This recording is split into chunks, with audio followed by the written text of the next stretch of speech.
আজকে আবারও আমি আমার মায়ের সাথে চলে যাচ্ছি বাজারে, কারণ সারা মাসের বাজারঘাট আজকে করা হবে। আর সাথে কিন্তু শীত যেহেতু চলে আসছে, সেজন্য শীতের পিঠা খাওয়ার জন্য অনেক কিছু কেনা হবে। আর কেনাকাটা করে তো মহা বিপদে পড়ে গিয়েছিলাম বৃষ্টির মধ্যে। কি কি কেনাকাটা করেছিলাম আর বৃষ্টির মধ্যে কিভাবে বিপদে পড়লাম সবকিছুই থাকছে এই ভিডিওতে। হ্যালো এভরিওয়ান, আসসালামু আলাইকুম। আপনারা সবাই কেমন আছেন? আশা করছি সবাই অনেক বেশি ভালো আছেন। আলহামদুলিল্লাহ আমিও অনেক বেশি ভালো আছি। আজকে আমরা মা মেয়ে ফারহানের বাবা আর ফারহানকে নিয়ে কিন্তু চলে গিয়েছিলাম শুক্রবারের দিন আমাদের কালিয়াকৈর ঐতিহ্যবাহী যে হাট হয় সপ্তাহে একদিন শুক্রবার, সেই হাটেই কিন্তু আমরা চলে গিয়েছিলাম। এই হাটে কিন্তু প্রচুর পরিমাণে ভিড় হয় শুক্রবারে। আর আমাদের গাজীপুরের কালিয়াকৈরে কিন্তু এই হাটটা অনেক বেশি পরিমাণে বিখ্যাত, কারণ কালিয়াকৈর উপজেলার মধ্যে আশেপাশে যতগুলো এলাকা আছে সব এলাকার মানুষ কিন্তু এই হাটে কেনাকাটা করার জন্য আসে সপ্তাহে শুক্রবারে। আমরা কিন্তু শুক্রবারে অনেক সকাল সকাল বাজারে এসেছিলাম, কারণ তখন অনেক দোকানপাট খোলাও হয়নি। আর আমরা তখনই চলে এসেছিলাম প্রথমে একটা চাউলের দোকানে, কারণ আমার মা 8 বস্তা চাল নিবে আর সাথে তেল মশলাপাতি যা যা লাগবে সবকিছু এখান থেকে কিনে নিচ্ছিল।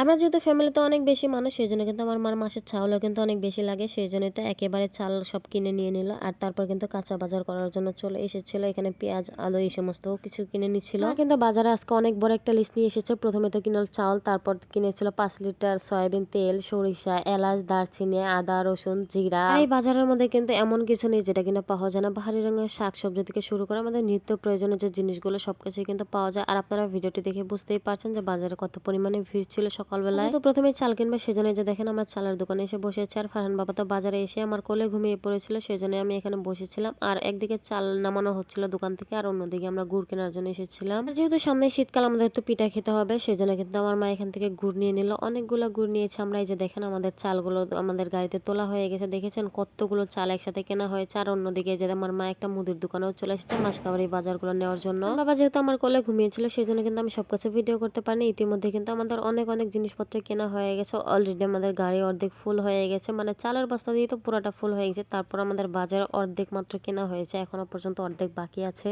আর এক এক করে সব জিনিসপত্র কেনা শেষ করে কিন্তু আস্তে আস্তে গাড়িতে তোলা হচ্ছিল, যেহেতু সামনে আজকে যেহেতু শুক্রবার জুমার নামাজ পড়তে হবে, একটু পরে কিন্তু অনেক দোকানপাট বন্ধ হয়ে যাবে নামাজ পড়ার জন্য। সেই জন্য আমরা তাড়াহুড়া করে বাজারঘাট করার চেষ্টা করছিলাম, কারণ আকাশের অবস্থাটাও বেশি একটা ভালো না। এতগুলো চাল কিনেছি, যখন তখন বৃষ্টি আসতে পারে, সেই জন্য তো তাড়াহুড়া করছিলাম। আমার মায়ের বাজার, আমার বাজার, আমার নানুর বাজার, সবার কিন্তু বাজার আজকে একসাথে করা হবে। তো আমাদের অনেক অনেক জিনিসপত্র কিনতে হবে। আর আমার মায়ের বাজার লিস্টটা কিন্তু সবচেয়ে বেশি লম্বা, সেই জন্য আমার মায়ে আগে বাজারঘাট করছিল আর আমরা সেগুলোতেই সাহায্য করছিলাম, কারণ তাড়াতাড়ি বাজারঘাট গুলো করে আবার গাড়িতে তুলতে হবে। আমার মায়ের দিকে নারকেল দেখছিল, অনেক সুন্দর সুন্দর বড় বড় কয়েক পিস নারকেল দেখে পছন্দ করে তারপর আমার মা কিনে নিল। আর এদিকে কিন্তু অনেক বেশি জোরে জোরে হাওয়া দিচ্ছিল বাজারের মধ্যে। বৃষ্টি আসার আগ মুহূর্তে তো দোকানদারদের অনেক বেশি দৌড়াদৌড়ি লেগে গিয়েছিল। আর কি বৃষ্টি আসার আগে যেরকম হয়, সবাই তো জিনিসপত্র ঢাকাঢাকি করার জন্য ব্যস্ত হয়ে পড়ছিল। আর আমি এখানে অনেকগুলো গাছ দেখতে চলে গিয়েছিলাম। গাছ দেখে আমার আর কাজ হলো না, কারণ অলরেডি বৃষ্টি নেমে গেছে। আর আমি কিন্তু ছাতা নিয়ে চলে গেছিলাম মশলাপাতি কেনার জন্য আমার জন্য। আর এর মধ্যে কিন্তু আমরা বৃষ্টির মধ্যে ভিজে ভিজে অনেক কেনাকাটা করেছি, সেই সমস্ত কিছু দেখানো হয়নি।